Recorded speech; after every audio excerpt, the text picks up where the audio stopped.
আজ একটা নতুন ধরনের রেসিপি বানাবো, সেটা চিকেন 65 বা চিকেন পকোড়া, যে কোনো নাম বলতে পারেন।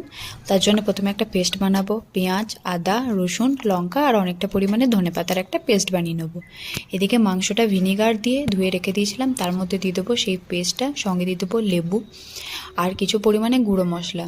গুঁড়ো মশলার মধ্যে আমি যেগুলো নিয়েছিলাম সেগুলো হলো হলুদ গুঁড়ো, ধনে গুঁড়ো, অল্প পরিমাণে জিরে গুঁড়ো, লঙ্কার গুঁড়ো, হোয়াইট পেপার, অল্প একটুখানি ব্ল্যাক পেপার, পরিমাণ মতো নুন। এরপর এটাকে দিয়ে তার মধ্যে দিয়ে দেবো 3 চামচের মতো কর্নফ্লাওয়ার, আপনারা আপনাদের পরিমাণ মতো নিয়ে নেবেন। এরপর এটাকে ভালো করে ম্যারিনেট করে আমি আধ ঘন্টার মতো ছেড়ে দিয়েছিলাম ফ্রিজেতে। এবার আবার কি তেল গরম করে নিন কড়াইয়ে, আর একে একে সব ছেড়ে দিন।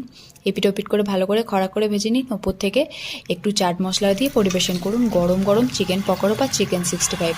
এটা সন্ধ্যে স্ন্যাক্সের সঙ্গে বা শুধু মুখে খেতে অসাধারণ লাগবে। আমার ভিডিওটা কেমন